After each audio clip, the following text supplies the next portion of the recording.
that, as they're able to reshore those supply chains, that also means they'll pay no tariff. So you'll have the lowest tax environment and there'll be no tariff because their production and supply chains will be in the United States. That's a no on tariff relief for small businesses in the short term? It's a yes on tax relief for small businesses. And again, you only pay the tariff for products that are made outside the United States. Edward. Yeah, thanks.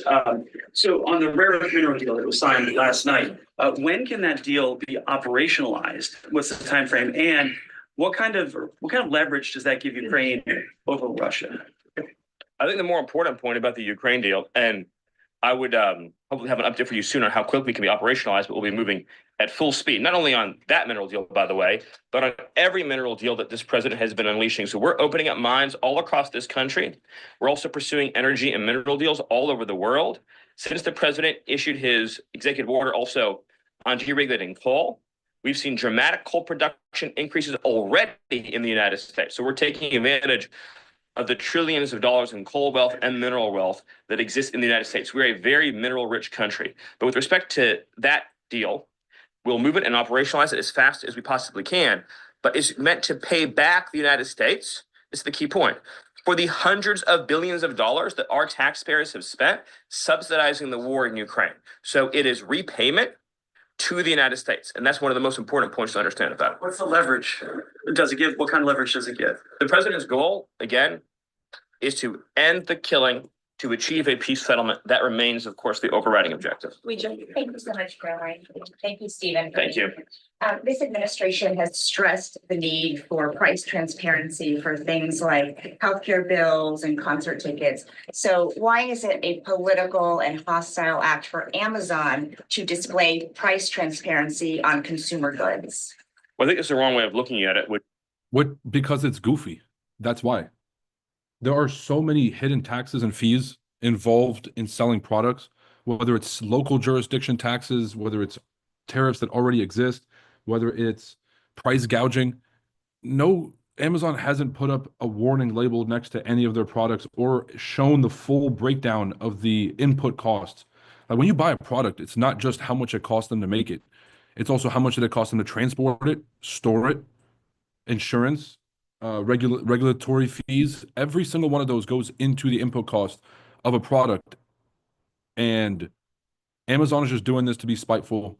That's basically what it is. Which is first of all, that proposal is gone now. But why would Amazon, of all the different things that go into a theoretical price input, right? For example, does Amazon list the cost of California's regulations on everything made in California? Anything you make in California, you have a massive price increase because of the healthcare regulations that are unworkable in that state, because of the labor regulations that are unworkable in that state, because of the subsidy. Alex members, I know it's kind of late in the session, but I am short here at the 61. I'm looking at this kind of I'm looking at this head and shoulders formation, and if price can't break this high, if we create a higher low, which it did right now, that's kind of where I'm short from. There's a very good chance that we come all the way down for an 88.6 retest right here before we make it to the top of the range. And so I am short. I know we're kind of in the middle of the range. It's an ugly place to trade, but end of the session, I am looking for price to come all the way back down. Then we're going to buy it up during Tokyo and London, and then we're going to short it tomorrow in New York. So right now I'm short at 19,942. The trade of 8 price is a little bit different, but you guys can adjust based on the structure. But yeah, I am in that trade. Just want to give you guys a heads up. And Stephen Miller, why do you make it so hard to hate this guy, bro?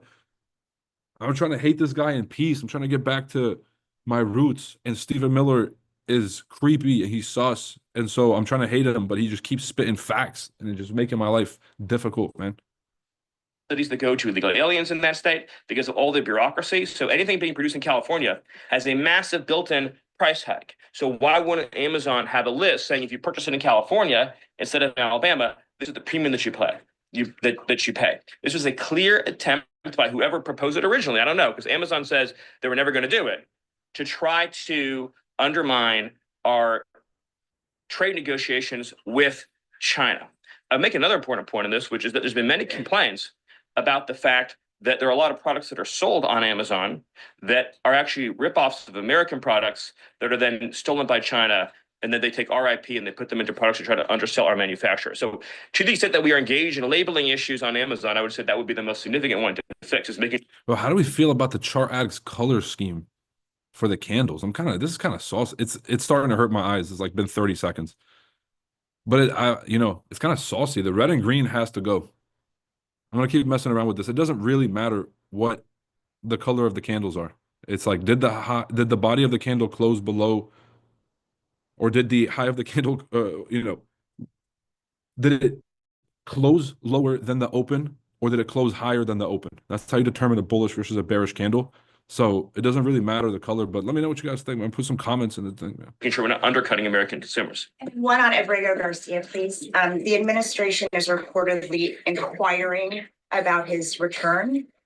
Is that to check a box for compliance, or does President Trump want him back on US soil, or both? So, as Secretary Rubio said yesterday in the cabinet meeting, this administration is not going to publicly discuss the inside details of our foreign policy and negotiations with a foreign country. And in particular, we are not going to allow a district court judge to try to become the Secretary of State. Secretary Rubio is the one who, under his leadership and direction at the State Department, is managing the day-to-day relationship with El Salvador. God help us if Marco Rubio's in charge. Let's just take a moment, number one, to express our gratitude to El Salvador for agreeing to take some of the most dangerous terrorists off of America's streets and to put them into a safe environment where they cannot continue to engage in acts of terrorism or coordination with the Maduro regime. You may have seen recently an FBI assessment. Bro, I've never seen somebody look so tired but have so much going on upstairs at the same time. I'm not even trying to shit on the. Yeah, I am. I'm trying to shit on the dude. How do we feel about Stephen Miller, man? I'm gonna give you guys some fun facts about Stephen Miller here in a second, but let me know what you guys think. Just the first impressions. That was unclassified, that said that the Maduro regime is using and planning to use trained Aragua terrorists to carry out assassination plots on American soil. Now, very few in this room covered that. I'll let you all ask yourselves why you didn't cover it and why your editors didn't assign that story to you. Something I think you should think about on your own. But this is a earth-shattering piece of news. The Biden administration imported the terrorist army that our own FBI assesses is planning assassination strikes on American soil against critics of the Maduro regime.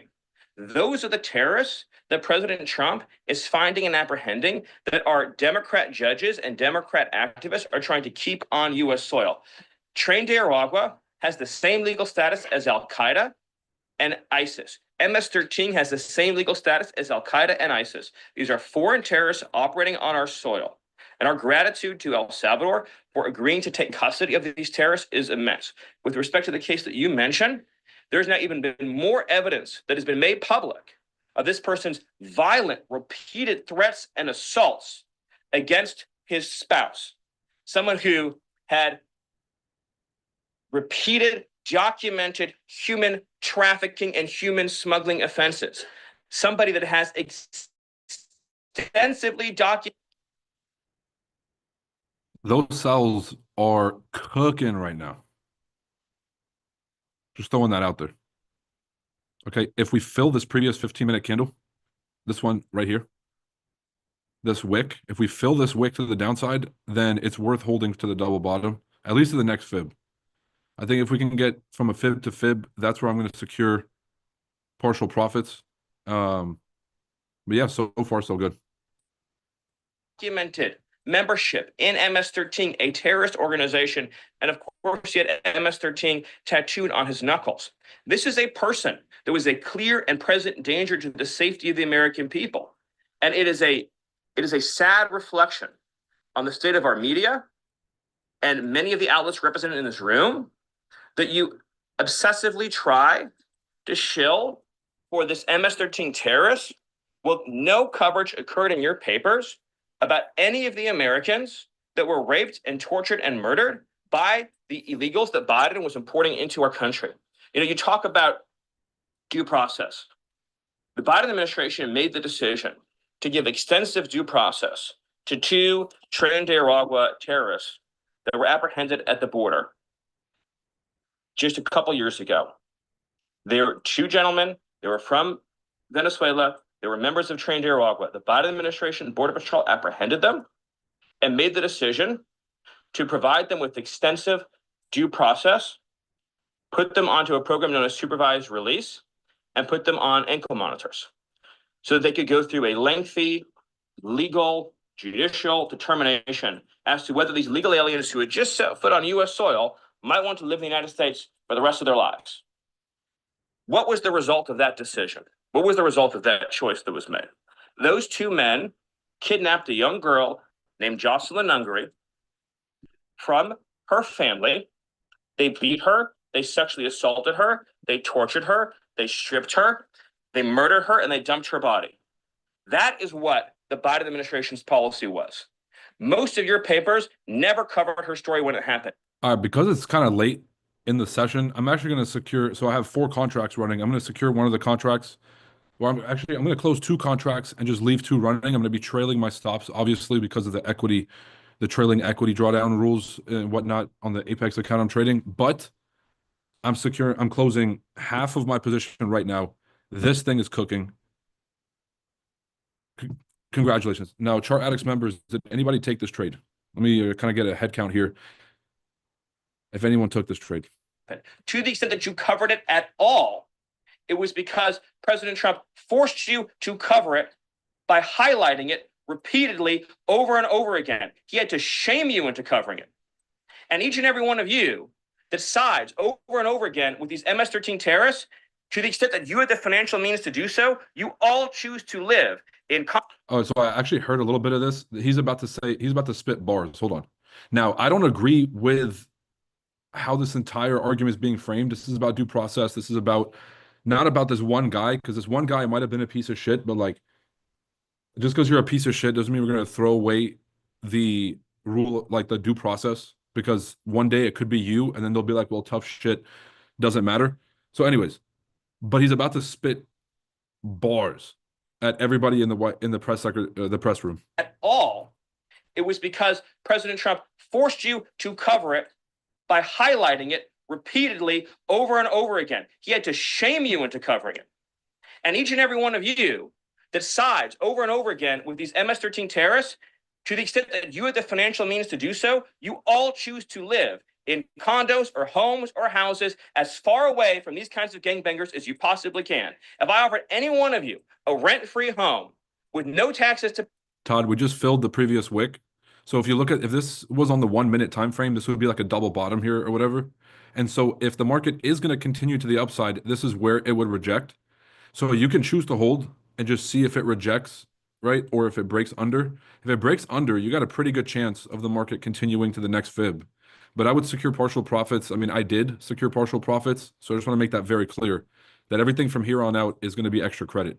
There's a good shot that we milk this entire way down, but I don't make decisions based on what could happen on the optimistic side. Risk management means, or being a risk manager as our primary function as traders means looking at the downside. So what could happen if the market reversed all the way back up?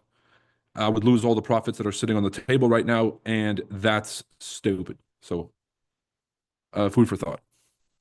To pay in any of these gang neighborhoods. And I said, your neighbors are MS-13 terrorists or Mexican mafia or Sinaloa cartel or Tren de Aragua. I couldn't pay you to live there. But yet you, with your coverage, are trying to force innocent Americans to have these people as their neighbors, and that one day their daughter may be abducted from their... I know I kind of spoke over it. Let me rewind this just 2 seconds. Here we go. The Biden administration's policy was. Most of your papers never covered her story when it happened. To the extent that you covered it at all, it was because President Trump... He was about to say, none of y'all would live next to these people, so stop trying to force it on everybody else, which is true. I get it if you want to be an activist and like, but you're actually living by those ideals. Listen to what he's about to say. That sides over and over again with these MS-13 terrorists, to financial means to do so, you all choose to live in condos or homes or houses as far away from these kinds of gangbangers as you possibly can. If I offered any one of you a rent-free home with no taxes to pay in any of these gang neighborhoods, and I said, your neighbors are MS-13 terrorists or Mexican mafia or Sinaloa cartel or Tren de Aragua, I couldn't pay you to live there. But yet you, with your coverage, are trying to force innocent Americans to have these people as their neighbors, and that one day their daughter may be abducted from their home and raped and murdered. So you're not going to get an ounce of sympathy from this administration or President Trump for the terrorists who've invaded our homes and our country. So thank you. Peter, we'll take a couple more A questions. couple questions on Doge, of course, because that's the topic that you're here to speak about. But I want to ask you one other question about the topic of prices. We heard from the president on this just yesterday, right now, on prices and the risk that there could be some short-term, as he said, shortages. He was referring specifically to dolls. What do you tell Americans right now, Stephen, who say they can't afford to, in the president's words, be patient? Americans who voted for President Trump on his promise that he would lower prices across the board on day one. But he did lower prices across the board on day one. Well, grocery prices last month went up 0.4%, of course. So I mean, just across the board, not exclusively eggs. Inflation, as you would acknowledge, is down substantially. Gas prices are down substantially. The new GDP report showed a 22% record increase in investment in the United States of America. So all of the, and don't even, egg prices, of course, which was all of you guys talked about for a few days, I think are down like 80%. The reality is that we can either surrender economically to China, or we can reclaim and reshore our manufacturing base and our industrial needs. And it's not just China. In the event of any national emergency, this is the president's first duty as commander-in-chief. In the event of any national emergency, we cannot be reliant on foreign countries for steel, aluminum, energy, technology, any of the essential components that we need to keep this country running. He is fulfilling his duty as commander-in-chief that every president before him had failed to fulfill or even actively betrayed. And despite inheriting all of this, as I mentioned, inflation down, jobs up, and particularly, by the way, jobs for American workers. So for the first time, you look at these jobs reports, the government workers are going down, which artificially, of course, increased previous job totals. The employment of non-citizens is going down. The employment of American citizens is exploding. Remember, all the job gains during the Biden administration, so-called gains, on net were for foreign workers. So if you look at the stock of American workers over his whole administration, they lost jobs on net. So if you're an American worker, you lived through 4 years of a Biden depression. That was the economic. We're looking at, while he's saying this, I actually have the chart pulled up for seasonally adjusted unemployment claims. These are people who are filing for unemployment insurance. And over here, we have 2023 to 2025. And what you see is, where's January? January 2024, it was pretty stable.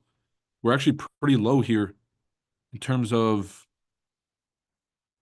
seasonally adjusted claims. Not seasonally adjusted. Why is this in the millions and the thousands? Oh, this is a change. All right. So in January of 2024, we're sitting at about 2 million people who are getting unemployment insurance. And then there was a pretty kind of reasonable drop down to the 1.5 million mark in 2024, right around October. Then towards the end of the administration, we're looking at November through December, we actually start to see this massive peak. And then since Trump has been in office, we've seen the number kind of peak and start to make its way to the downside. And if we look at the non-seasonally adjusted claims, January 2025 is when we started to see this sharp decline in people applying for unemployment insurance. So maybe the immigration situation has something to do with this. Maybe cutting off a lot of the entitlement benefits has something to do with this, but we're going to start to get more information by month once the Q1 and the Q2 reports are adjusted. Reality that now the President Trump is rescuing. And again, if you make your product that stop out small profit, yep. But that's why you take partial profits, brother. Now I can actually see this thing milking. I can see this thing milking for sure. But the re-entry would have been right back where this wick was, right up here. So retest, triple top right here on the 15-minute, and then now we're going to see a full push down. I'm not going to say that I'm like that, but I'm kind of like that. If you guys are watching this on YouTube, that just happened right in front of your face, right in front of your eyes. All right, your favorite mentor is sitting there struggling, talking about well, I hope this candle breaks. I'll tell you what the next 3 candles are going to do. But why would I spoil the fun? It's like telling you how the movie's going to go. Right? So let's enjoy the show. The markup is the markup. Patience pays, and Stephen Miller is still weird. And this is day 100, people. Let's start a trend here on this live stream. Let's start a trend here on this live stream. Every day, I'm going to be asking the same fucking question because this is what I wake up every morning thinking. Why the hell is the Treasury Secretary in charge of this tariff and trade policy? Howard Lutnick is the head of the Federal Trade Commission. Why is the head of the FTC not in charge of the trade negotiations? Why is the head of the Treasury not finding ways for us to get money from the Fed like we're supposed to create a better bond situation and a better debt situation so that we can kind of pay down the debt, we can have some relief for the interest payments that we're required to pay on this national debt? And how do we work with the Fed, or how do we work with the tax system to alleviate stress on American citizens? What the fuck are you doing beefing with Lithuania? How is the Treasury? Day 105 of why is Scott Bessent in charge of trade policy? Anyways. In America, there's no tariff. Yes, that trade milking. And as we develop advanced manufacturing techniques, increased AI, increased robotics, it'll be cheaper and cheaper and cheaper to manufacture in America. But to be clear, you said that prices have gone down across the board. The president himself. Yeah, at this point, I would hold. Like, now we've kind of got caught here at this double bottom. Like, if the market can't break this double bottom, then this is going to become the support to take us to the top of the range. But I'm pretty confident the market's going to come down to the bottom of the range. And I'll be real with you. There's actually a beautiful buy coming in here pretty soon. So this is actually where I would put the TP.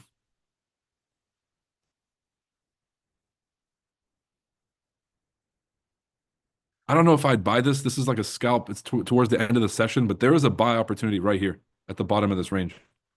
Massive bullish impulse to the upside. Higher low, but we never touched the 88. So if we fix this up and we get a retest of that 88, this is going to be a pretty good buy zone. I'll mark this off and just let Stephen Miller here take the wheel. Self-acknowledged that on toys, you may end up paying, on dolls he was referring to, you may end up paying a little bit more right now. So in terms of He was making the point that I think almost every American consumer agrees with. If they had a choice between and I'm a parent of young children, you had a choice between a doll from China that might have, say, lead paint in it, that is not as well constructed as a doll made in America that has a higher environmental and regulatory standard and that is made to a higher degree of quality. And those two products are both on Amazon. Higher quality and better for the environment and the stakeholders sounds expensive. And I'm all about it, bro. Pay more. I'm with it. But he just said better made and better for the environment and better regulatory standards. That sounds like money. That sounds like you're going to charge me more, which I'm fine with. Yes, you probably would be willing to pay more for a better made American product. But here's the key point.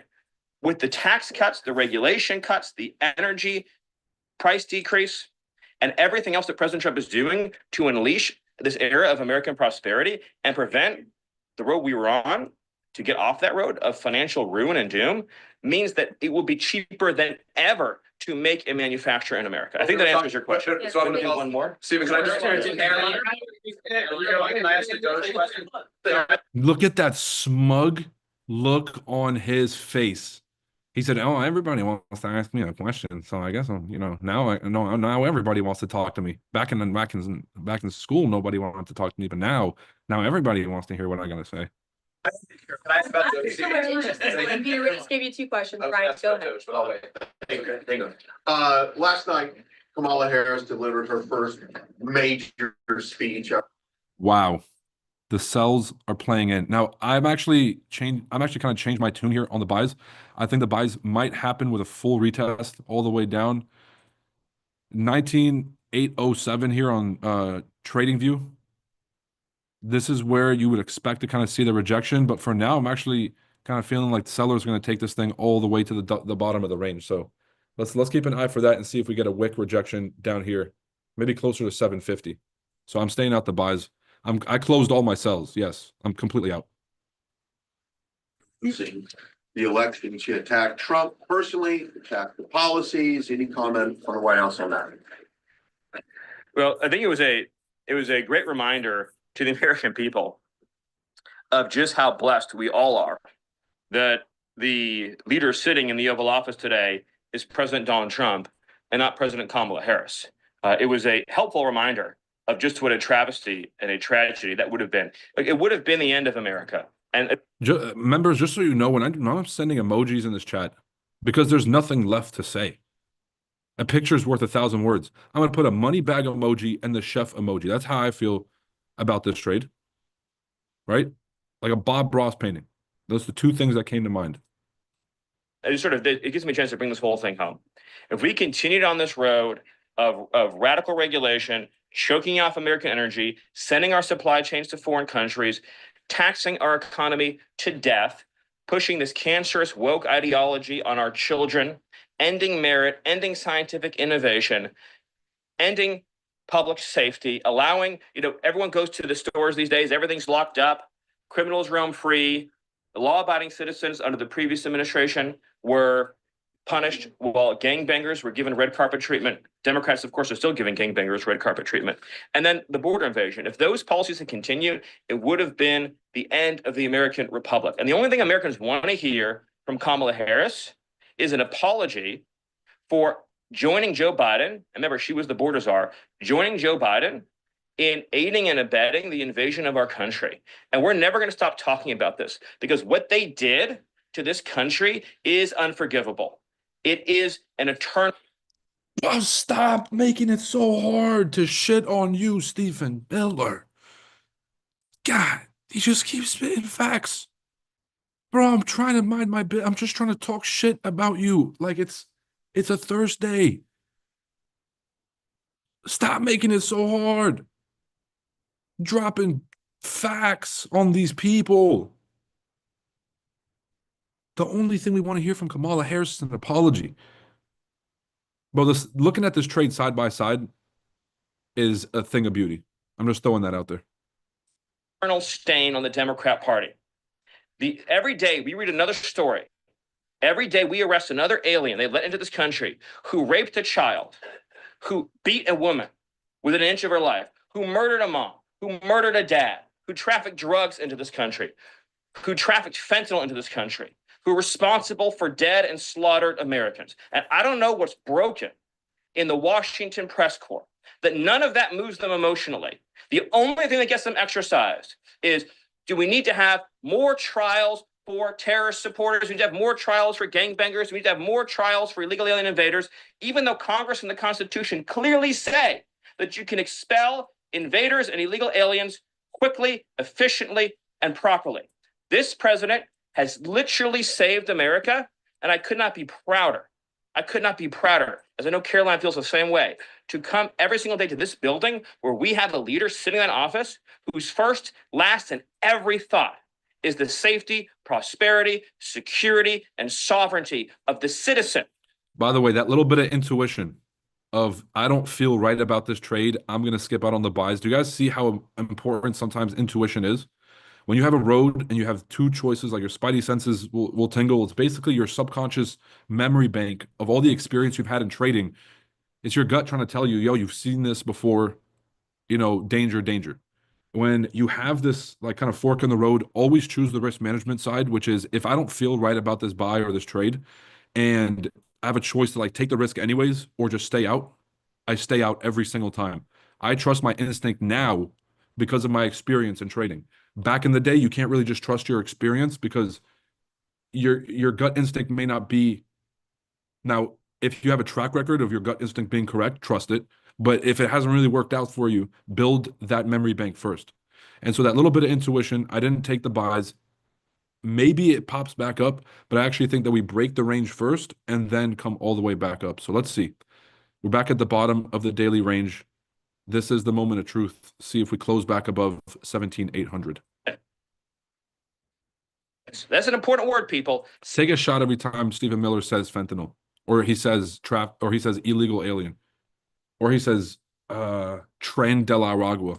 Citizens of this republic. Thank you all. Thank you, Steve. Thank you for your time. Thank you, everyone. And just to add on the Kamala Harris point, I think I speak for everyone at the White House. We encourage Kamala Harris to continue going out and speaking, do speaking engagements. You'll hear from the president at 11 o'clock. See you guys later. Yo, I love her so much. I'm telling you, like everybody from McEnany to Jen Psaki, to what was the last one, man? She was the fucking worst. We would never listen. The one who would just get up there and lie, Biden's press secretary. See, good riddance, man. Nobody even remembers her name. But Caroline Leavitt is by far the best press secretary we've had in my lifetime. She said, "We hope that Kamala Harris keeps going out and doing public speaking engagements. Never interrupt your enemy when they're making a mistake. Strategy 101. We got adults back in the room. Put a W in the chat for this administration, people. On an objective level, on a non-political level, an objective level. Now, it wouldn't be a chart at extreme if we don't sit here and question why George Soros's best friend is our Treasury Secretary and in charge of our tariff policy. Before we even kind of go through, it wouldn't be a Chart Addicts live stream if we didn't at least give a nod to the biggest question I have about this whole government. Tesla denies, note.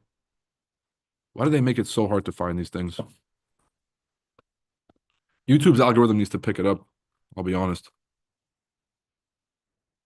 Streamed 2 days ago. No. 3 days ago. 1 day ago. I just watched it this morning. I'm gonna have to find it on my phone. This might just be a recap. Let's see. Has signed the long-awaited minerals deal with Ukraine, giving the United States. Yeah, this is him talking about the Ukraine mineral deal that just signed. Yo, this thing is milking. Wow. If you're still in this cell, let me know. Put W Chart Addicts and then drop a subscribe. Turn on the notifications too, right? Call a friend, sister, your old neighbors. Call your old neighbors, sister, dogs, cousin, everybody. Let them know. Chart Addicts is like that. Access to Ukraine's key rare earth minerals. The agreement states, quote, why is the Treasury Secretary talking about rare earth minerals? Is nobody out asking the real questions? What do you think about the leverage impact on Ukraine and Russia and as it relates to our geopolitical influence in the region? Shut the fuck up. Why is the Treasury Secretary in charge of a mineral deal with a corrupt country like Ukraine in the middle of this war negotiation and a tariff war? What the fuck? You're in charge of the piggy bank of the U.S. That's the Treasury Secretary's job. Taxes, right? Overseeing the regulatory authorities, FINRA, right? Taxes and the piggy bank of the U.S. and siphoning money from the Fed, which they've stopped paying the Treasury for some reason because they're broke. They're not broke, but like if you got all that money, then pay us. That's what you should be doing. Let Howard Lutnick deal with this. Let the energy secretary deal with mineral deals. Let the what would it call? The Secretary of State handle our political relationships there. What the fuck is going on? This is like bizarre. This is bizarre.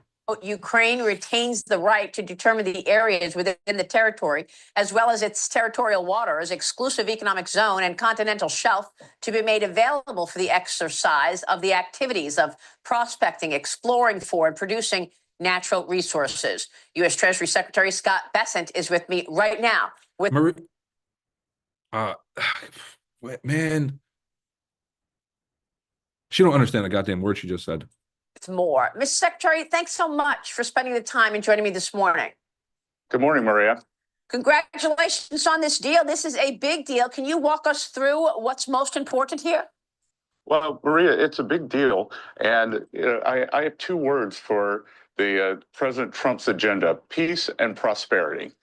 And this moves both America and Ukraine in that direction. The deal was something that President Trump conceived back in February. He dispatched me to Kyiv to present it to President Zelensky. So why is the Treasury Secretary of the United States flying to Kyiv to present a fucking mineral deal? But if we had, like, this is why I don't, Fox News, CNN, CNBC, ABC, it's all the same shit. Ask a real question.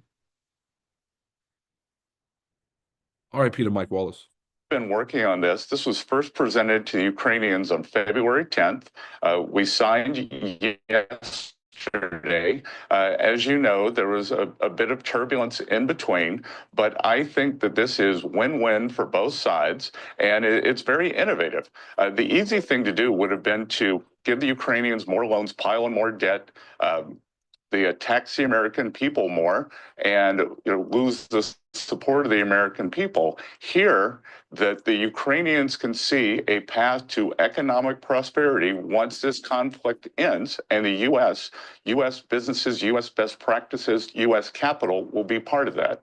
Yeah, I mean, we were all wondering if you were going to be able to close this. I understand how important these rare earth minerals are. President Trump spoke with Zelensky at the Vatican in that iconic shot that we're looking at right now. Was that conversation what closed this deal? We were moving along, but as always, all these deals are the president's deals, and no one creates leverage like he does. No one closes like he does. There was the blow up at the White House where we were supposed to sign that day, and Right. President Zelensky created the blow up. Now, the President Trump and the meeting at the Vatican went a long way towards pushing this over the goal. As President Trump said in the Oval that day to Zelensky, you have no cards. Well, you know what? The President Trump has now dealt him a royal flush, because now we can take these cards and go and show the Russian leadership that that there is no daylight between the Ukrainian people, the American people, between our goals. So this is very innovative, and President Trump, as always, pushed this across himself. Yeah, wow, what a deal. So no daylight. Does that mean that the U.S. is going to provide military support, increased military support for the Ukrainians in this war with Russia? That's number one. And number two is, when we were all speculating about this deal, there was some speculation that 50% of the revenues would go into a fund that the U.S. had access to in terms of the value, 50% of the value of those rare earth minerals. Can you give us a sense of what the dynamics are in terms of the financials here? Sure. So, this is an economic partnership. So we are going to. We're making this war-torn nation of Ukraine that we propped up and gave confidence to think, yeah, you guys can definitely beat Putin. You guys got this. And we were supporting and giving arms and not letting these guys back out and getting in the way and sabotaging peace deals. We're going to make these people pay us back for the money that they took. Hundreds of billions of dollars. I think the defense contractors should be the ones to pay this money back to the U.S. All the profits that were made off of this useless and pointless war that they lobbied for. Making a war-torn country, over 1 million of their citizens have just been slaughtered, and we are going to seize their rare earth mineral rights, and then we're going to tax them 50% until we get our money back. Listen, I'm a fucking savage. I love this shit. Is it good for international relations? Probably not. I don't know a lot of countries or a lot of our allies looking at this being like, shh. But this is the cost of being an ally with the U.S. If this is what it's like being an ally, imagine being an enemy, which could work on peace through strength. Yeesh, if you drag us into a bullshit war, we're going to make you pay us back every dime by seizing your sovereign wealth, your natural wealth. Interesting. They accelerate the Ukraine economy. And as the president says, as I always say, economic security is national security. National security is economic security. So a strong Ukraine post this conflict will help the Ukrainians maintain their national security. In terms of the deal, Maria, this is a total economic part. FX Steve says, after this, buy it. So you mean after the market retraces, then it keeps going in the right direction? Like, yeah, where? When? This thing's gonna keep dropping for the rest of the session, I think. So you're gonna have fun trying to go along, but like after it sells, it buys. Yeah, that's how markets work. They don't move in a straight line. They move in waves, corrections, impulses, corrections, impulses. Give this guy a Nobel Prize. Partnership. This isn't just FXD. rare earths. It's infrastructure, it's energy. So there's the opportunity here for both sides to really win. And again, what this isn't, it isn't one of these. A million Ukrainians died. They're going to have to give the land. They're going to have to secede this idea of Crimea completely. Russia owns Crimea. And then maybe the Donbass and Luhansk and Donetsk and like these Russian native speaking regions that they've been fighting over, they might actually have to concede those in this peace negotiation too. So you lost the land, all your people are dead, and then you're about to get whored out like a prostitute for 50% of your mineral rights to the US until we get our money back. And somehow both sides are going to win. Guys, what would you do without me? Who is that? Is nobody else paying attention to how stupid any of this sounds? Just say it out loud. I don't care if we are robbing Ukraine blind. Don't care. They did the same to us. What I care about is lying straight to our face as if we're retarded. We might have been retarded 4 years ago when we let fucking, all the crazies, when we let the lunatics run the asylum. We might have been retarded, but now we've woken up. And I will not stand for these people lying to our face. We need to change. Rapacious Chinese deals where the more powerful side goes in, says, here, sign away your national patrimony. The American people don't make any money if the Ukrainians don't prosper. So now we are fully aligned in terms of economics. And again, I think this is a strong signal to the Russian leadership, and it gives President Trump the ability to now negotiate with Russia on even a stronger basis, as opposed to the daylight that had been previously created between the U.S. and Ukraine. Okay, I'm going to come back to this because you just mentioned China, and I want to ask you about China because I understand that with regard to these trade deals that you all are working on, you've been focused on the China end of it, and some of your colleagues are looking at other countries. Secretary, what exactly do you and President Trump want to see from China in terms of getting these tariffs down? The president put in this 145% tariff. China comes back with a retaliation of 125%. What do you want China to do? Well, I think this is going to be a multi-step process, Maria.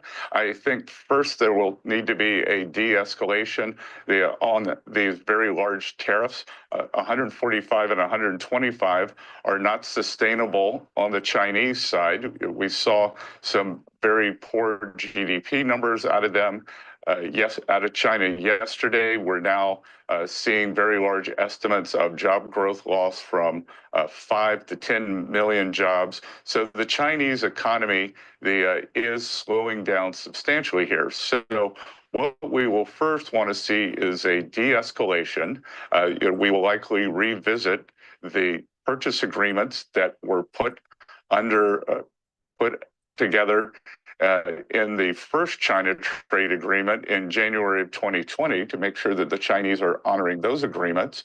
And then we are going to push for fair trade with China.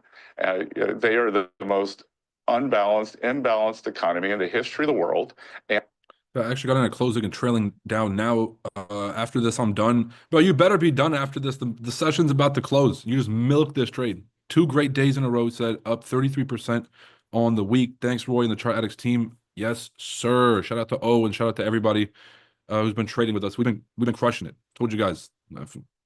This strategy is that repeatable every day, and we're gonna do the same thing next week. We'll do the same thing tomorrow. Hell, we'll do the same thing tomorrow. And they need to rebalance.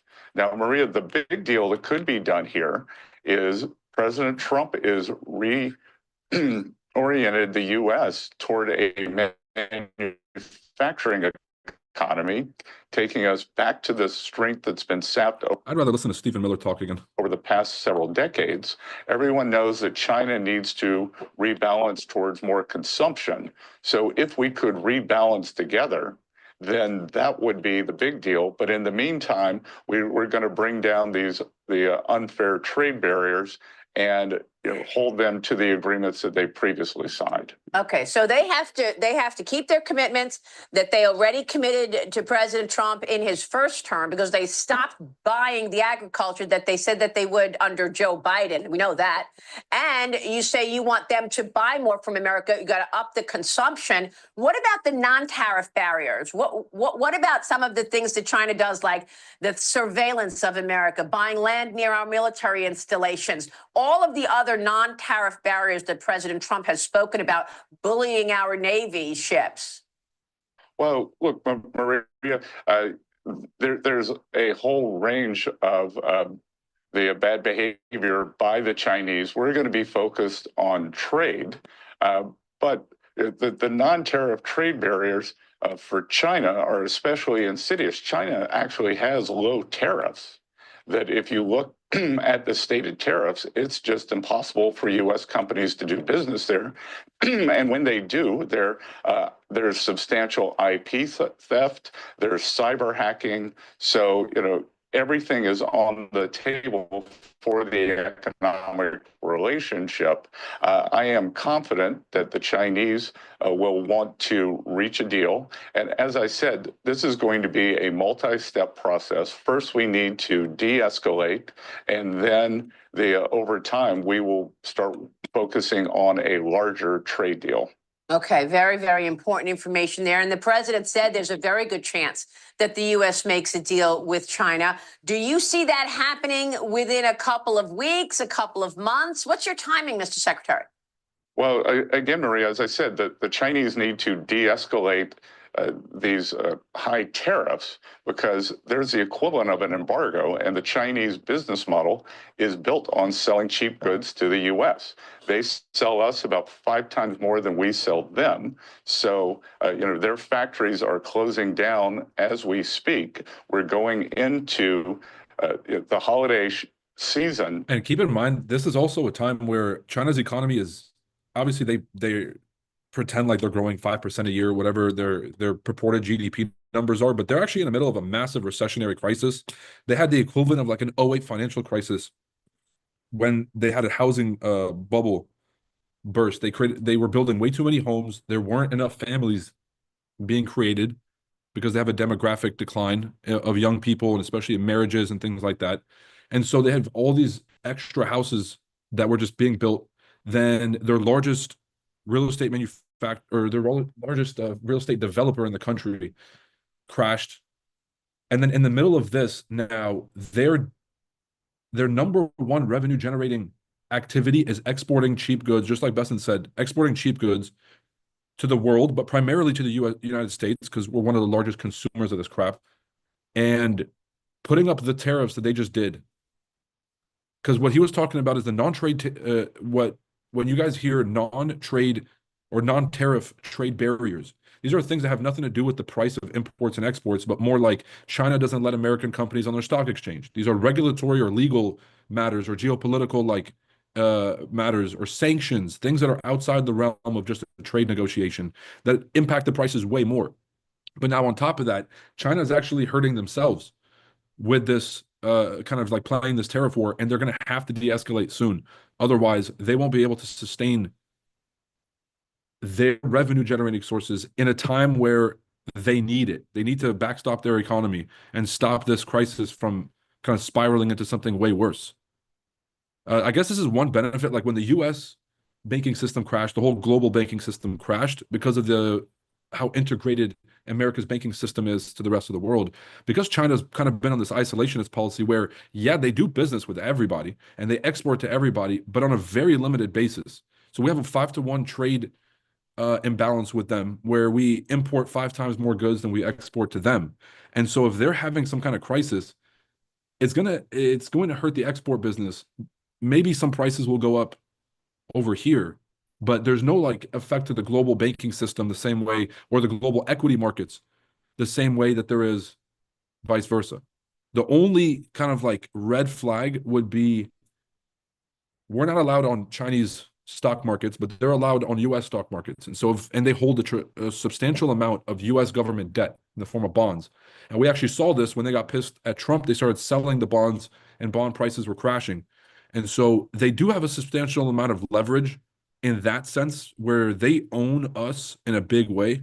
But I think that we can fill that hole pretty quickly if China decided to like, start to pull out of US completely and or just kind of pull out of the world economy in a more isolationist way, or they have a massive recession or depression and their stocks are not doing well. I think Japan, Korea, even Vietnam, Singapore, I think that we would be able to fill that void. Just throwing that out there. Orders are placed for that now. So if those orders aren't placed, it could be devastating for the Chinese. And Commerce Secretary Lutnick yesterday said that you're leading these negotiations and he's dealing with.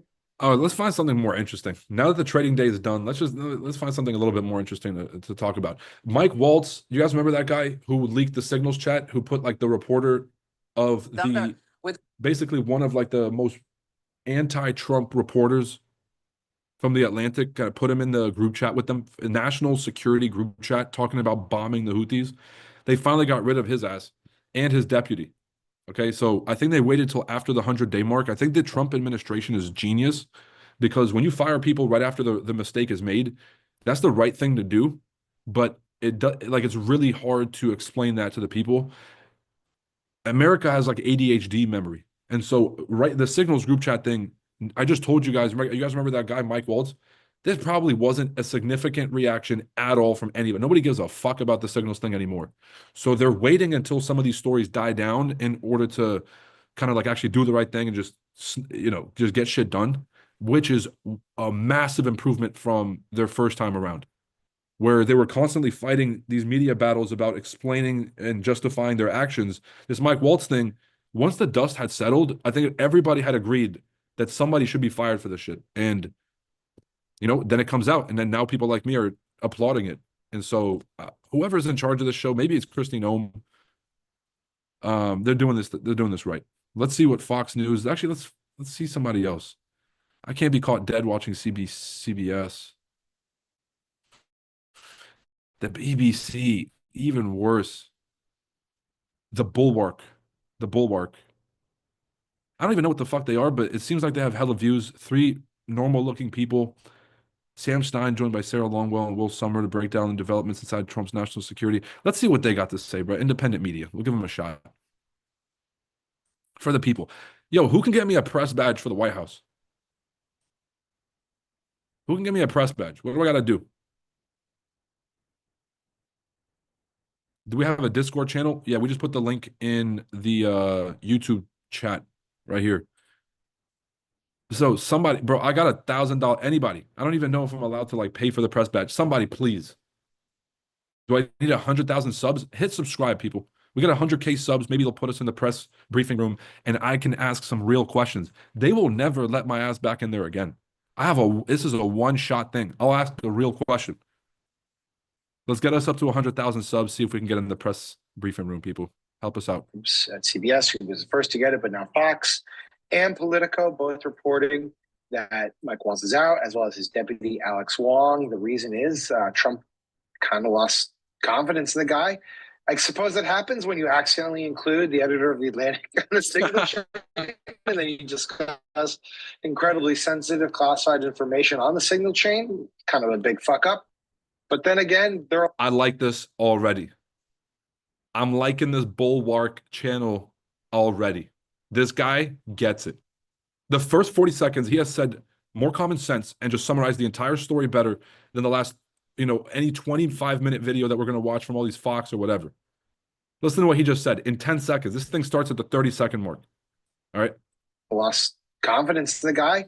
I suppose that happens when you accidentally include the editor of the Atlantic on the signal chain, and then you discuss incredibly sensitive classified information on the signal chain. Kind of a big fuck up. But then, give him Mike Waltz's job. New national security advisor. This guy.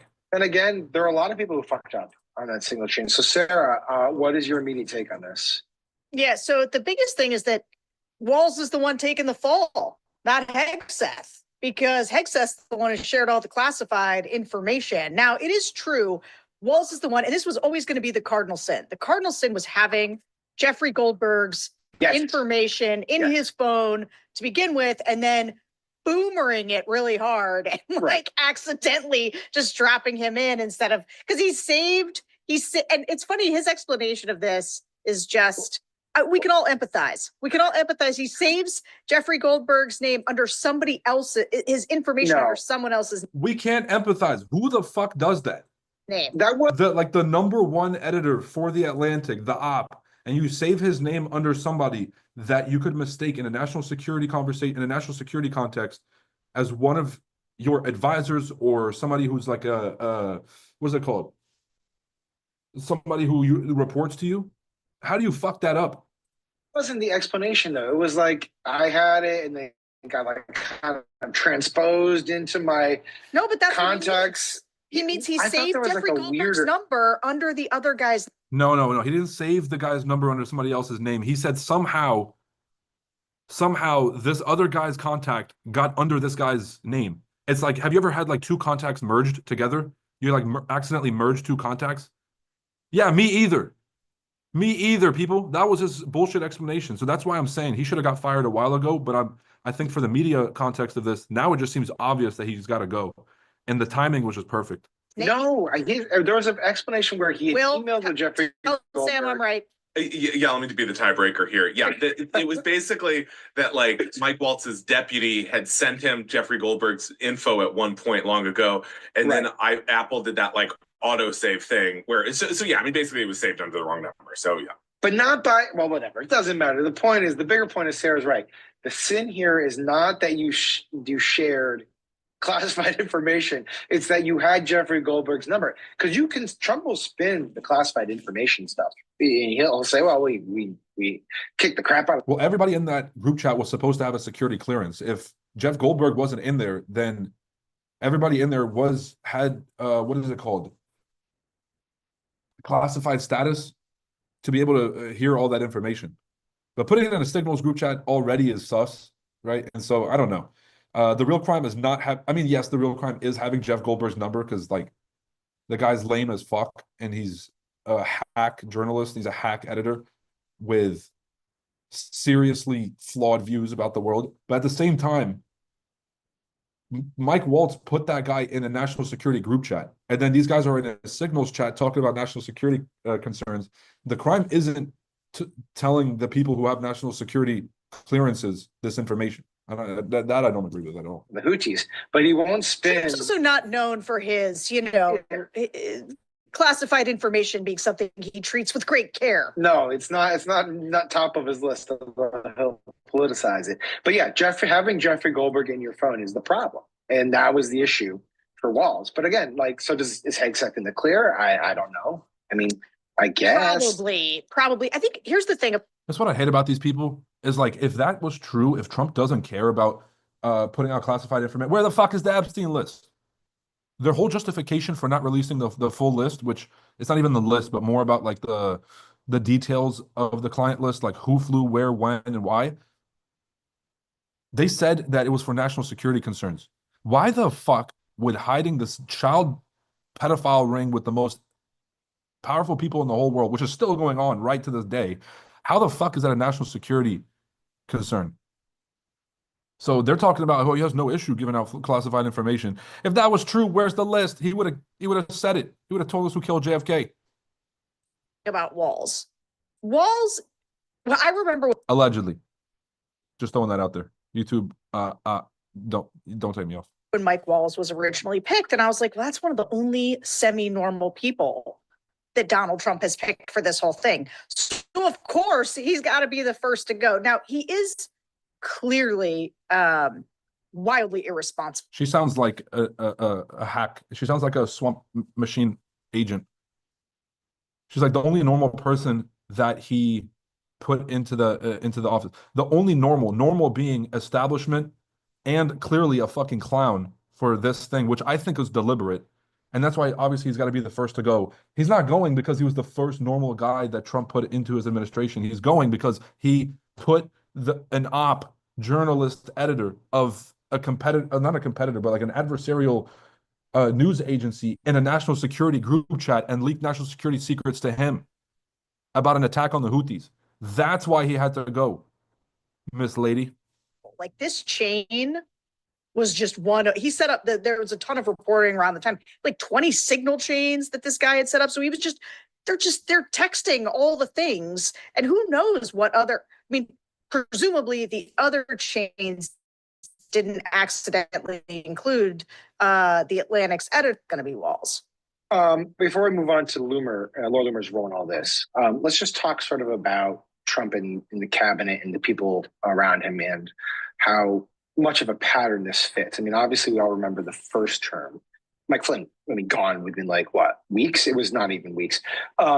People who staff Trump I'm never going to stop reminding everybody of this because we can't let this go. The Scaramucci served 11 days.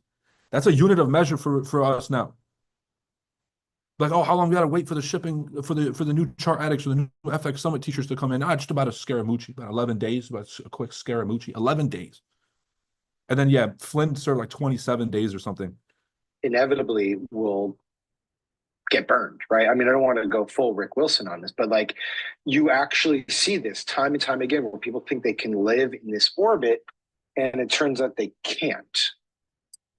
To be fair, this one's a little bit, well, not different. I mean, This one's a real fuck up. But Flynn was a real fuck up too. Was also a real screw up. Yeah. And so, I mean, I think that what's weird about this one, honestly, to me, is that he fired somebody at all. I thought he was going to try to gut this one out. It seemed like they weren't going to do anything about it. So my guess is that it's not the sin of being incompetent, because they're all incompetent. It's not the sin of, having like set up these signal chains. It sounds like this is an administration-wide thing that they're doing. He's no longer trustworthy, I think, to them because he had Jeffrey Goldberg's number in his phone. And maybe they're mad that, he made the idiotic move of like, obviously this is an enormous embarrassment for the first part. She saved herself. Okay. So yeah, I agree with that. I'm going to click off this thing. She got a point, which is obviously he's not trustworthy anymore. Cause if you have the ops numbers in your phone in the first place, like this isn't like, you don't need a connection with all the media sources and all this stuff, especially if they're the ones trashing the administration you're working for with unfounded claims that they have not taken back. So yeah, but then also, yeah, they might be kind of mad that he leaked national security secrets to the fucking editor of The Atlantic, maybe. Bro, I don't know. But you got 1.2 million subscribers, the Bulwark, sheesh. And you can tell why. Buddy over here started cursing the first 30 seconds. You know what? I'm gonna hit subscribe for this Bulwark. They undersubscribe. Is that chick on there all the time, or is it the main dude? It looks like the main dude is the guy. Yeah, I like this. They got my sub. Representative Michael Waltz. Oh no. Hakeem Jeffries. Bro, let's clown Hakeem Jeffries for a second. It's the end of the work. I'm sorry, I want to go to the back. We'll come back to the front. I'm going to the back. Bro, UFC press conferences have better audio than this. The Mac Life has better audio than this. What are we doing? The Democrats can't hold a press conference either. CBS News is reporting that National Security Advisor Mike Waltz is going to step down. What are your thoughts on that, and should other people follow him? Yeah. Now, let me be clear. I don't give a fuck what his thoughts are on this, but I'll never take an opportunity to clown Hakeem Jeffries. Leader Jeffries, thank you. House Republicans and the president's allies continue to blame DEI programs for staffing decisions at airports and the air traffic control, calling instead for return to what they call merit-based hiring. Stephen Miller actually talked about that at the White House this morning. How do you respond to the idea that diversity initiatives and merit are mutually exclusive? And what would you say to Americans who might be concerned about safety being compromised by these narratives? Safety has been compromised by the complete and total incompetence of Donald Trump and his administration, who are dismantling the safety architecture of the FAA and jeopardizing the well-being of the American people who fly across America and the world. From the very beginning of this administration, Donald Trump and his lackeys have been dismantling the FAA, jeopardizing. Give me your funniest guesses of the blackmail video they have on Hakeem Jeffries that allows them to get up here and be this, like, you can't believe this. Like, you can't make it to these positions and be completely stupid. They all start off as pretty smart people, but then obviously they get compromised. But like, they have to have something on Hakeem Jeffries, like somehow having stricter standards and higher standards for who can be an FAA agent and who can work in air traffic control and keep our skies safe. Somehow that is now endangering the people who fly in America more than creating a race-based hiring system that instead rewards quotas as opposed to merit. Somehow, like, there is no way that that logic could track for anybody, especially with this smug look on your face. Or maybe he really is that dumb, and that's why he's in this position, because they can just like easily just get this dude to fall in line. But like, he might be smiling because he actually believes this. He might be that dumb, like Trudeau. Trudeau, I actually think was that dumb. They're like, oh, he's so corrupt. Like, no, he really might have just been that stupid. And I think, thank God the Canadians figured that out. But electing Mark Carney was not the right move. And you guys can do your own research on Mark Carney and where he comes from and kind of his background. But yeah. Anyways. Safety and putting Americans in danger. This group right now is falling apart. Despite all of the concerns that somehow Donald Trump and Republicans had Democrats on the run, and it was all. You lost 80-20. Every swing state, every single swing state. You put up Kamala Harris. Kamala Harris. That was your candidate. You tuck your tail between your legs and have some fucking humility. All inevitable. Wow. And they have some big mandate. In record speed, they've fallen apart. No surprise to some of us who believe that all of the talk that this was somehow the dawn of a new era, actually what was going to occur in the United States of America. Donald Trump is the most unpopular president in his first 100 days in American history. What happened to that so-called mandate? It never existed, one, and to the extent it existed in their mind and some MAGA thought. Bro, I can't wait for this dude, bro. If this is your leader, if this is the leader of your party, you know what? Keep Hakeem Jeffries. I actually, one piece of advice for the Democrats is keep him around. The same thing that Caroline Leavitt said earlier about we hope that Kamala Harris does more press tours. I hope Hakeem Jeffries does more of these press conferences, because every single one of them is one step closer to this dude being out the door. MSNBC obviously talking about why Mike Waltz and not Pete Hegseth is fired. They really want Pete Hegseth gone because, look, out of all of the interests that the government is going against right now, so you have the deep state, the bureaucracy, which is one of the most dangerous. You have the media, and they have the propaganda on their side, and they can really, really push narratives against you. That's another one that they're beefing with. That's a very powerful enemy. We have the pharmaceutical industries with RFK. That's going to fuck a lot of people's. Like, there are a lot of these aggressive interests that the administration is currently going against that are having an allergic reaction right now. None more so than the Pentagon, which is one of the least transparent places in our government besides the Fed, maybe. And hasn't passed an audit in about 25 years, et cetera. And so there's an allergic reaction there, too, to getting Pete Hegseth the fuck out of the Pentagon. And we can see this in all the reporting. It's like Mike Waltz leaked all this shit to a group chat, and they're like, why did he get fired and not Pete Hegseth? Why the fuck would Pete Hegseth get fired instead of him? That makes no sense. Anyways, all this bullshit I think is a little bit distracting. I want to see if Howard Lutnick has said a fucking word about trade, because he is the Federal Trade Commission Secretary. All we see is Scott Bessent. They're like, is Howard Lutnick not able to say words? Because last I checked, he's a pretty smart guy.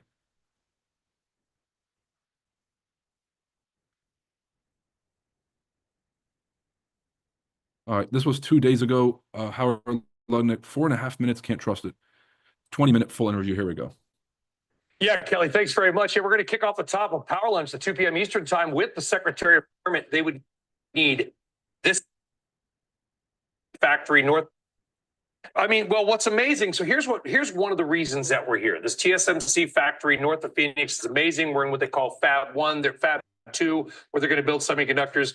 TSMC is the Taiwanese semiconductor company. Like basically the whole reason that we're in this conflict with China over Taiwan, the Taiwanese semiconductor company is responsible for most of the manufacturing for semiconductors and chips that almost all technology companies in the world rely on.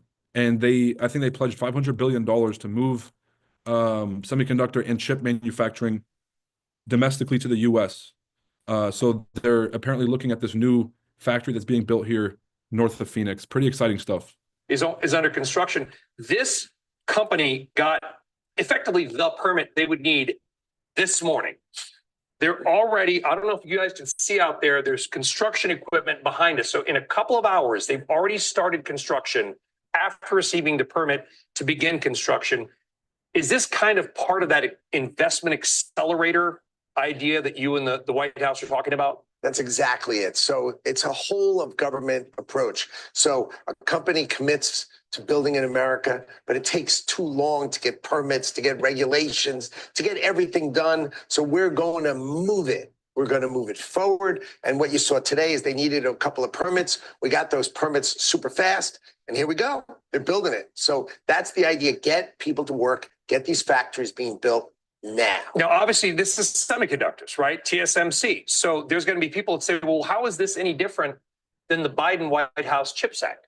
Oh, well, the difference was the Biden White House CHIPS Act gave this company, which is $1 trillion company, $6 billion to build $60 billion worth of factories right here. It was matching funds effectively. Well, 10%. Yeah, 10%. Right. And we convinced the company, the Taiwan Semiconductor Manufacturing Corporation, TSMC, to build another $100 billion. So 3 more plants plus 2 basically packaging, advanced packaging where they build up the chips. This is going to get a lot R&D bigger. said, oh my gosh. So it's going to employ 40,000 people just to do the construction over the next 4 years. 40,000 people doing the construction, 165 billion of construction. And you know what the Trump administration paid for that? 0. It's tariffs that brought that in. So 40,000 construction employees. Will those be U.S. workers? Are they going to be TSMC contractors? Because that obviously matters. And now I see why Scott Besson is on this world tour doing the talking. Howard Lund is talking about, oh my gosh, it's going to do great. And then 20,000. It does seem like a smart guy, though. Full-time employees here for the far distant future as we bring semiconductors here. This is the point of the Trump tariff model, which is bring advanced construction to America. Fair enough, but this building already exists. I mean, that building is almost done. Yes, they're starting this one. So the cynics would say, what does this have to do with tariffs when clearly the work has already begun and the tariffs are still relatively new? Oh, because they didn't commit to the extra $100 billion, which is basically 6 more plants here without the tariffs. They never would have done it. This was their model. They got paid $6 billion by Biden to build $65 billion worth of plants, and they were done and dusted. And we came in and said, more, much bigger, much bigger, much bigger. And they went an extra $100 billion, which is the largest foreign direct investment ever made in the United States of America. So that's why we're sitting here, because this is what. Hold on now. Didn't, what is it called? SoftBank and Masayoshi Son, didn't he pledge $500 billion? I'm pretty sure that happened. That might have been the largest investment. And then clearly, like, we have Chinese and Saudi investments probably worth close to that as well. So, but TSMC investing in their own company here, just so they don't have to pay the tariff costs of importing or exporting these chips to the US.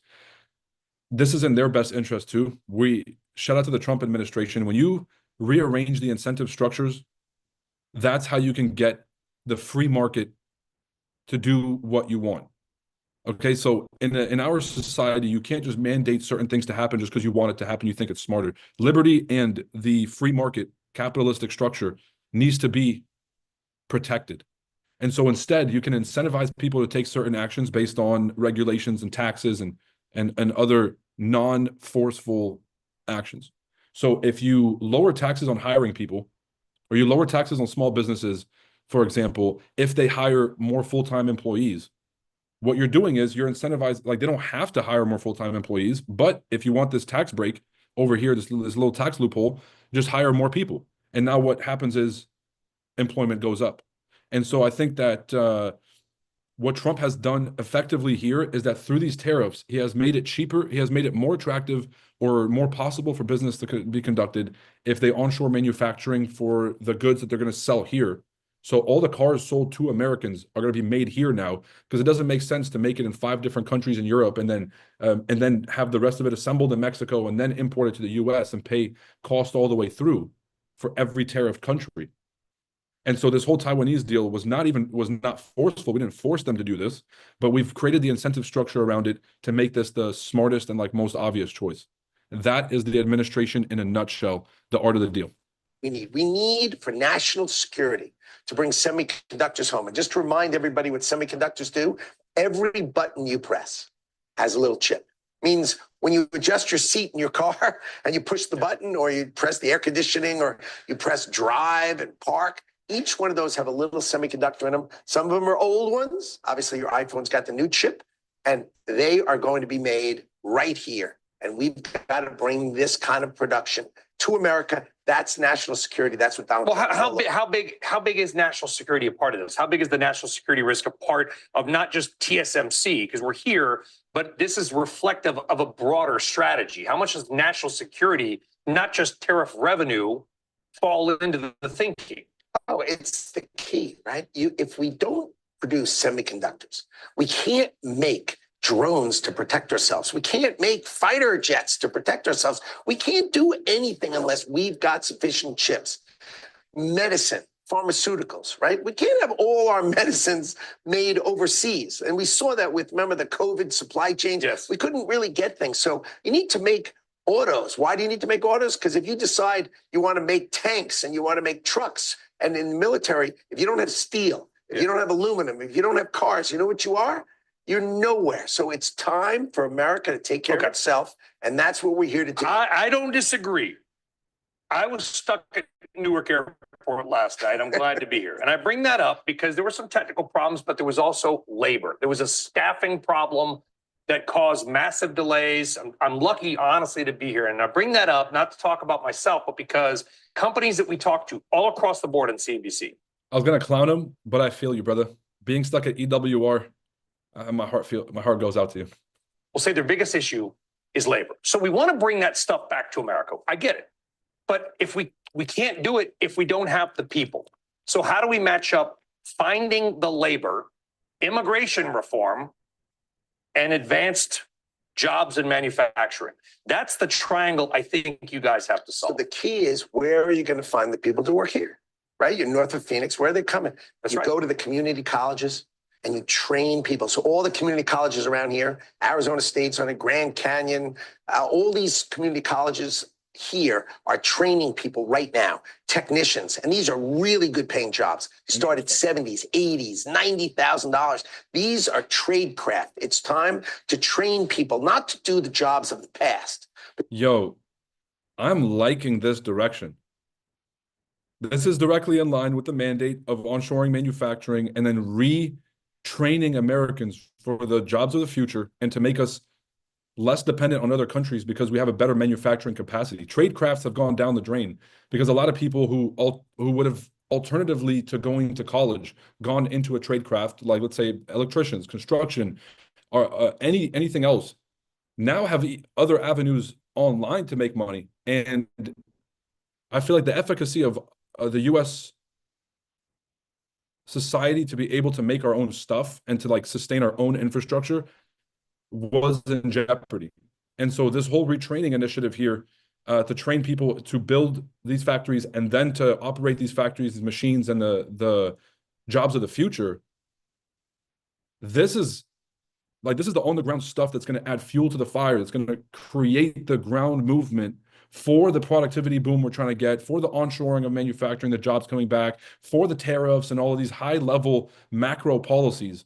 This is going to be the foundation we really need, is the essence of the American people to actually put in the work and to have the skills necessary to make this, GDP growth necessary or to make it possible.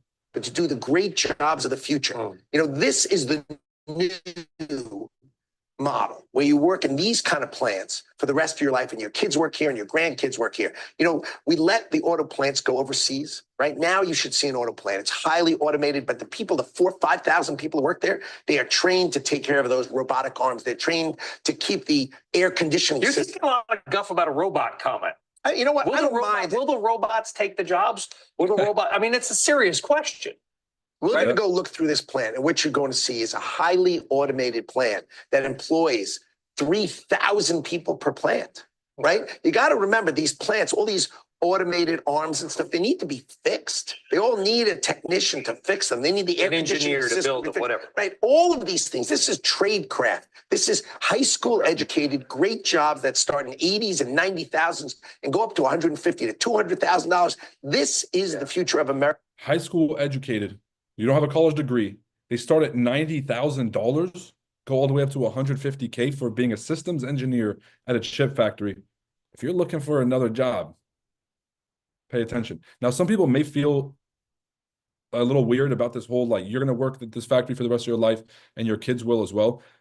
This was actually the model that sustained this country. You would work at, let's say, Home Depot for 40 years. You would give them 40 years of your life, or Walmart, and then you would have a pension plan with them, and then they would take care of you for the rest of your life through this pension plan, and they would give you, you know, great stock options. And so as Walmart has ballooned in value, and basically every S&P 500 company ballooned in value over those 30, 40, 50 years, your equity stake that you otherwise, you wouldn't have been buying stocks if you had another job, but your equity stake in this like blooming company has allowed you to have a great retirement. And you could actually, this company that you gave your life to is now giving your life back to you for the rest of yours. And we kind of lost that in this country because, you know, you just kind of get rid of people, and like, it's this very like, I would say short-term mindset, but I'm glad we're kind of looking long-term again and thinking about this fabric of society question, because this is how we sustain progress and growth for 20, 30 years, not just like this administration. Then it all goes to shit again because some libtard wants to take office. Just throwing that out there. Manufacturing. It is not, as they joke online, you know, like Americans work in the sewing machine. Oh, come on. We are going to drive the high value, high performance jobs to America. And of course, the rest of the world is going to make the low value things and sell it to us inexpensively. Of course, that's the model. People just don't want to listen to the truth, no matter how many times we say it. The biggest story on CNBC.com right now. In fact, the last time I looked was 2 of the 3 top stories was about Amazon. Credibility through the roof. Wow, it's on the CNBC website top 3. You probably saw what happened. Amazon, there was some talk, and I don't want to say what Amazon said they were going to do because they've denied things, and we don't know exactly what occurred, that maybe parts of Amazon would reflect the pricing increase to certain customers. That was the tariff thing. And Amazon said, no, we're not going to do it, or we never were going to do it. Caroline Levitt at the White House pushed back on it. I'll call it Amazon Gate. Forget about Amazon. If a company were to say we're raising prices because of the tariff, is that a hostile act? I think if you go out of your way to try to make it seem like your price has changed when it's nonsense, okay? A 10% tariff. Why is that nonsense? Because a 10% tariff is not going to change virtually any price. The only price it would change would be a product that we don't make here, like a mango. You know, if we don't have mangoes here and we charge 10%. But nobody's making mangoes. Right. Yes, you're correct. So or cocoa. Right? We don't grow cocoa in America. So, but what you're going to see is you're going to see us relentlessly do trade deals everywhere in the world. And when we do a trade deal with that country, we're going to say cocoa does not have a tariff. Right? All right. This is where it's only going to apply to things that we don't make. We don't make anything here, Howard. That's the whole point, is that the prices will go up because everything is made everywhere else. Because this is the smart way that Donald Trump is doing it. He understands if you make a deal with a country and you give them the parts that they want and they need, they're going to open their market. Let us sell soybeans there. Let us sell, you know, people won't let us sell chicken. They won't let us sell beef. It's all nonsense. So we open their markets. Think about this. We have a $1.2 trillion trade deficit. That means we're buying extra stuff from other people in the world. If we cut that 25%, that's 1% of GDP growth in America. $300 billion grows America 1% for the rest of our lives. This is how you get employment. This is how you get better jobs. Donald Trump understands it. He's on it and he's driving it. And no one's ever done it before. And it's I tell you, the power of this, you're going to see each country is going to say we're selling an extra 10 billion, 20 billion, 30 billion. It's going to be amazing. When do we get the deals? Right before we went live, there was a segment on about India and your colleague, Treasury, Scott Bessent, was saying we're close to a deal. The Japanese came into DC, kind of left empty-handed. When do we get that big headline, Mr. Secretary, where there is a firm deal? Because you're a markets guy. I don't need to tell you this. If we get a headline that we've signed some deal with China and whatever, you know the markets are going to rip. So, or actually, I should say that. Would you say that? Well, Treasury Secretary Bessent is focused on China. That's his portfolio. He's got to get something done with China. And that's why they sent him to Kiev to go handle the mineral deal, guys. Right? Because Kiev is in China. What? My portfolio is the rest of the world's trade deals. So they are That's a big portfolio. Oh, and we haven't heard a peep from him. It's only been Bessent. He said he's in charge of everything. And then Scott Bessent's in charge of China. And we haven't heard a peep. Because Venezuela and every other country Scott Bessent's been handling. Japan, Italy, everybody. It's the greatest thing because we have every country in the world, just like Donald Trump has said, wants to do a deal with us. Now, here's the point. I have a deal. Done. But I need to wait for their prime minister and their parliament to give its approval, which I expect shortly. Well, I'm not going to tell you what country. Let the president. It's just you and me here and a couple million people, hopefully. I let the president decide. So, and then there are country after country where we're just working through the details. But you have to remember, they have prime ministers, they have parliament, they have to work through their process. But all of these are going to be coming. And what they're going to be is they're going to be incredibly smart, incredibly thoughtful. They're going to unleash the ability for us to export to them to grow. And they are going to also protect our industry so we can grow. And I think our GDP is going to pop from there. Remember, if we grow our 1% GDP here or 2%, if we cut our trade deficit in half, that's 2% GDP. And then you take the money, right? And you take the growth in America. And how about this? But it's these factories, wait a minute, these factories, right? Think of it, if you have $4 trillion in people building, and let's say normally people would build $1 trillion in America anyway, $1.5 trillion. So you'd say 2.5 trillion, right? That's 2 points of GDP on these factory workers. No one is adding up the numbers that Donald Trump is going to produce the greatest growth of the domestic economy ever seen. And that's, I just want people to take out a calculator. You know, it comes free in your iPhone. Take out your calculator. We do just under 30 trillion. When are we going to make the iPhone here? When we're going to make the iPhone? Yeah, not designed in California, made in California. Is that going to happen? And what if Apple said, okay, we're going to build it in California, Mr. Sullivan, but now your iPhone, which was $1,100, going to be $2,000. No way. Apple's not a hostile company. No. So think about it this way. What Apple said is they're going to spend $500 billion building everything that they make except for their consumer small products. Right? They're going to do all their AI, all their supercomputers, everything they do in scale, they're going to build in America for $500 billion. So I talked to Tim Cook the other day. I said, when are you going to bring the iPhone? Right? When are you going to bring the iPhone? He said, I need to have the robotic arms, right? Do it at a scale and a precision that I could bring it here. And the day I see that available, it's coming here because I don't like to employ all these people foreign. That's my biggest risk. What if in China there was a strike? Or another pandemic. Right. And all of a sudden I lose it. So he wants to build it here. He's going to build it here.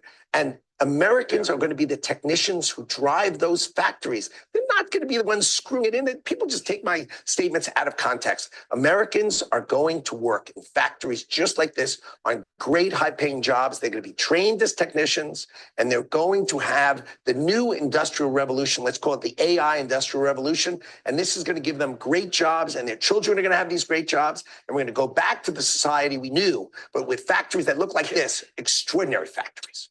You're a markets guy. You made your billions, Cantor Fitzgerald, in markets. Also an inventor, by the way, apparently with like 400 patents to your name, but that's and you actually run the patent office. So it's a little bit of a different. It's cool. Yeah, it is. I'd like to get more into patents, and maybe we'll talk about whether we should take a slice of that patent fee. I think you've kind of floated that idea. I agree with that. But let me ask you this: as a markets guy, you know what's happened.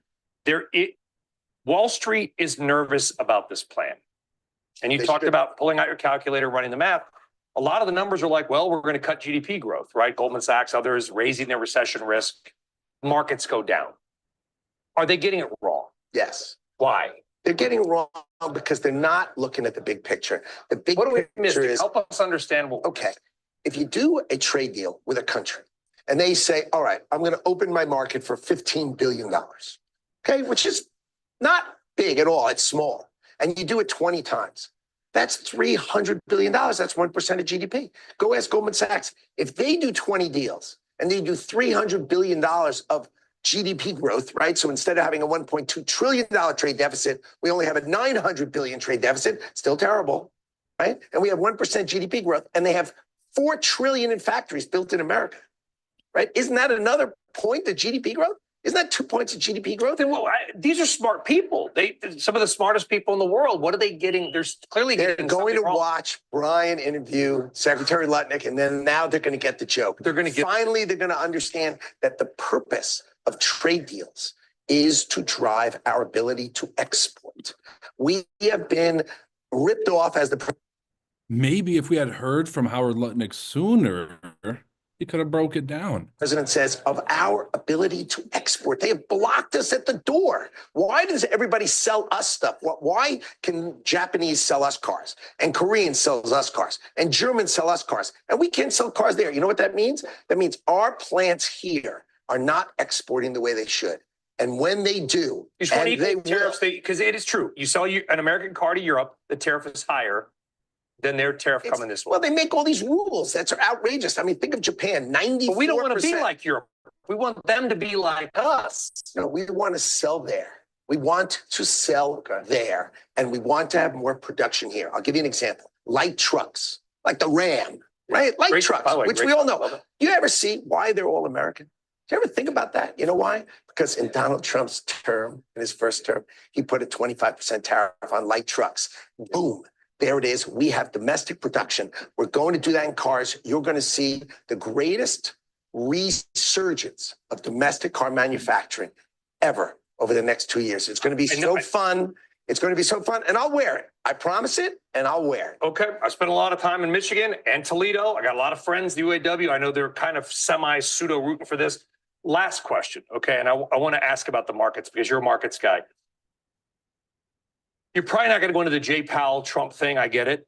Interest rates. No, you're not. You're like, you're looking at me. All right. You know what? And yes, I'm starting to like Howard Lutnick. This is a smart guy. You got to pick your battles wisely, people. I sort of am, but it's fine. But how about this? Over the last month, we've seen drops of magnitudes and rises that we've never seen before, right? The NASDAQ was up 12% one day. It's only happened one other time. Fell 9% one day. The volatility has been out of control. And there's like this idea that the Fed or the Treasury is always going to be there to bail out the markets. I've been doing this a long time. All right. Which I think, do you think that encourages Wall Street hedge funds to take on unnecessary risk? So, because they think they've got like the Fed put, whatever, so that when we do see negative headlines or something the market perceives as negative, that we see these outsized drops, which piss off. You know what? Props to CNBC. This guy's doing a great job. Sorry, our audience of just retail investors, mom and pop, because Wall Street gets bailed out. My answer is this: do you think that the Treasury and the Fed, not you guys necessarily, encourage excess risk taking in the market? No, I think the president is focused not on the markets. Okay, he's just not focused on the markets. I thought he was the stock market president. Well, you know what? That may have been whatever it was in the first term. This term, he's trying to reset global trade. It's hard to do. It takes strength, but he is going to protect the American economy. He is going to be the greatest economic driver. Okay, if Scott Bessent can work it out with China, which I hope to gosh he can, right? Are you friends with the world? Are you friends with Scott Bessent? Of course. Smart and capable person, and I'm relying on him, as we all are, to get a deal done with China, right? But he's relying on us to get our deals done with the rest of the world, and we are going to. We're going to drive economic growth. Okay. And that is what's going to drive America. You're going to see us protect and grow American industry, but you're going to watch us export cars that are built in America. And you're going to sit there and go, wow, I guess he was right. And you're going to see it and you're going to talk to them all on your show. Okay, it's on. Have them on the show. Okay. And they will say it's coming. It's coming. And they're going to build it. And they're going to come and they're going to hire the auto workers. Go ask the UAW how they feel today. I have. I've spent actual time with them, and we're going to leave it. We're going to wrap it. I'll go and Jim Farley and Mary Barr, if you're out there, we're happy to come anytime to Detroit. They've got the bulldozers already working a couple hours after getting the permits, which I think exemplifies that 40,000 idea. construction employees, 40,000 Yep, they're walking around here, by the way. People just don't understand the scale of the construction the president talks about. Well, think about that as GDP. Why don't they add that in? All right. Okay, Howard Lutnick definitely should be on the front lines speaking. Scott Bessent should probably be doing the back end stuff, kind of like how Howard Lutnick is doing now. Awesome. What other news is going on today? I guess let me check Twitter. Twitter always has this stuff. Twitter always has something. Let's see what we got here. Because they always have the trending topics that just say, like, even the YouTube algorithm is still favoring mainstream news. Like the first 20, besides that bulwark, whatever the fuck that was, everything else has just been mainstream recommendations. So let me see if we can actually find some stories that aren't being headlined, and then we'll search through those. I'll do one more here.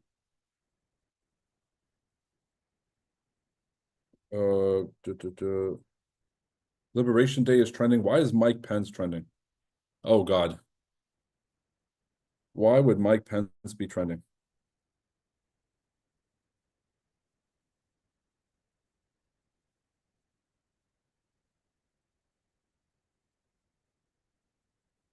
What?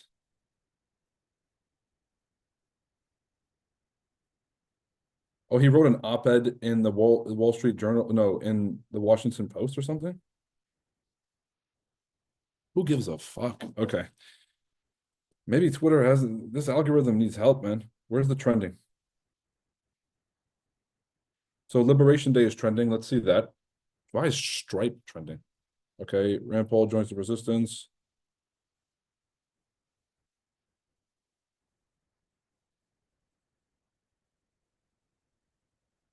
So there was a vote, there was a resolution in the House to block Trump's tariffs. Oh.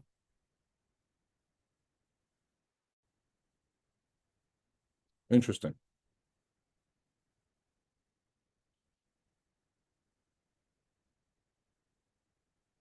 Kamala Harris is trending, Stripe is trending, Israel is trending. Okay, yeah, none of this is interesting at all. All right, so we're still in the middle of the negotiations. Mike Waltz got fired. We had a great trade today, made some money. I'm going to catch you guys later.